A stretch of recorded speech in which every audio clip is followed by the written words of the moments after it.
Hello everybody, welcome back to my shop again. I have an interesting project I'd like to share with you. Had this client wanted to build this rolling partition, and she showed me a website where somebody had built this like an interior wall using 2x4s and drywall.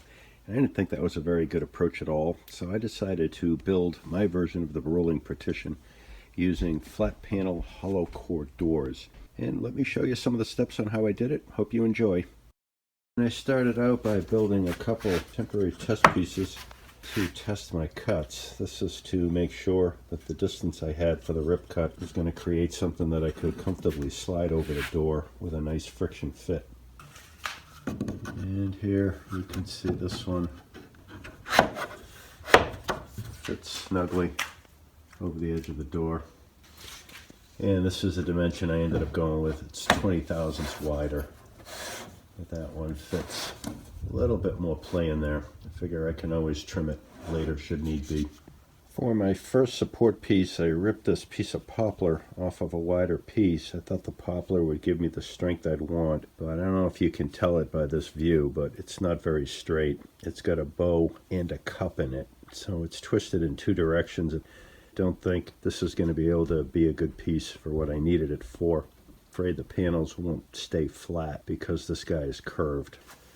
So instead I'm going to use a couple pieces of pine, and I'd rather use a wood stronger than pine, but these ones happen to be pretty gosh darn straight for what they are. So one of the challenges I have with this project is I have to create these 3 channels, and they have to be very true, meaning square and straight in all dimensions. No twists, no cups. The bottom has to be very flat, the sides have to be very true. And I don't have a flat surface in my shop big enough to handle something like that. So my solution is to use these 2 hollow core doors as straight edges and flat surfaces. I did a quick video on these. These hollow core doors make great torsion boxes. They're pretty light, relatively easy to store in a corner. And again, these edges are very straight and the surface here is very flat. First thing I'm going to do is get this narrow piece clamped to the very edge of the door to make sure that it's straight and flat.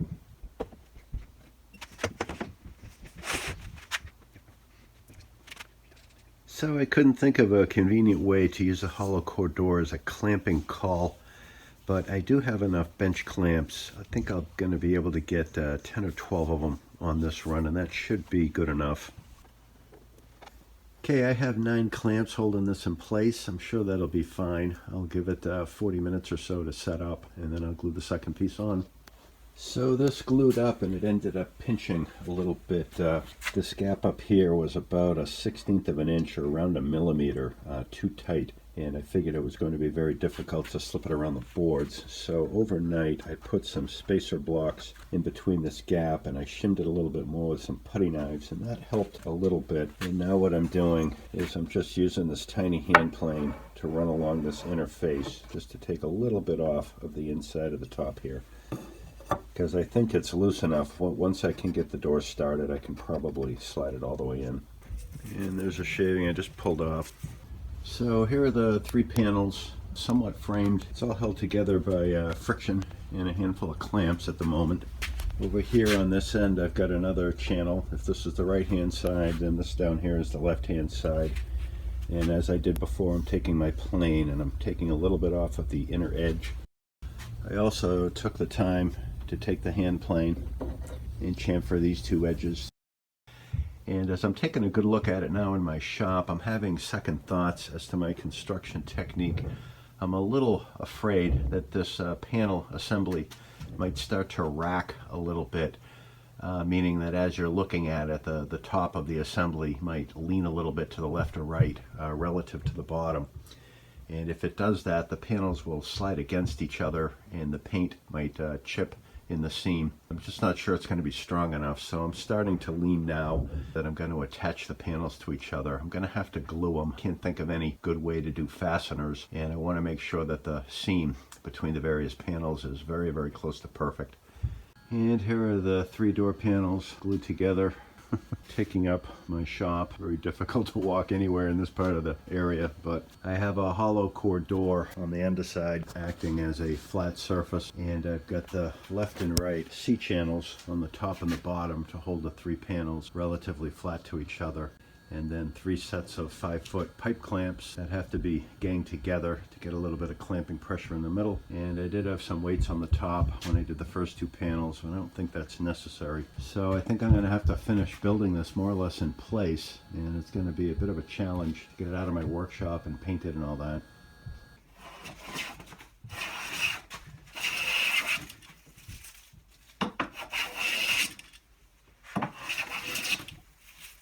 The backside of this C-channel didn't come out quite as good as I had hoped, so it was a little rough, and I just spent some time smoothing it up with my Von & Bushnell number 4 and my 4 square 1105, and now that's very nice, definitely ready for paint. So on the edge pieces, the center piece goes down in between the front and back piece on the bottom to nest these two and interlock them a little bit together for a little bit more strength. And I didn't show it, but here's one of the ends I cut off of the bottom brace, just using a handsaw.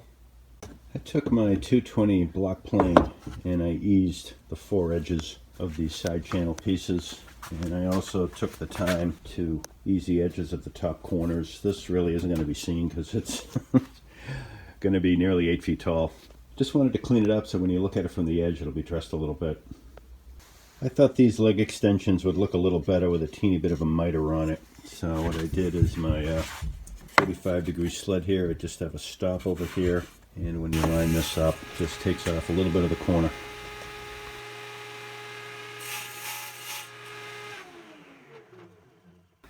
I'm mounting this caster at an angle because I don't want any of these 4 screws to line up in the same direction of the grain. So I just kick it a little bit so that they're all on their own grain line, if you will. And of course you have to be wary that there's plenty of room for the caster to fully swivel. I don't have a good way in my shop to cut a 45-degree angle off of a panel, so what I'm using is my miter gauge with a carefully marked line. And fortunately it's not critical. This got to be exactly 45 degrees. Maybe in the future that's a jig I'll have to make. So here is this thing finally assembled. The legs have a gusset on it with copious screws, and I have some cleats on the inside to help locate the wheels.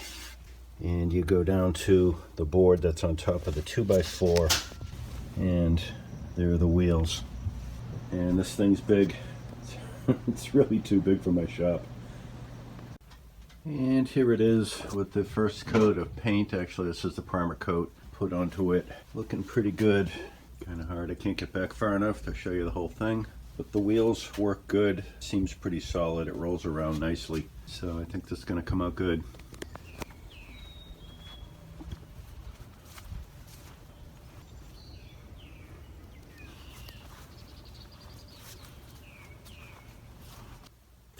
Well, that's all I got. Hope you enjoyed it. This was a really interesting build with lots of unique challenges. Hope you got something out of it. Please leave a comment if you will. Like, subscribe. Let me know how I can make these videos better. And as always, keep your eyes out for the next one.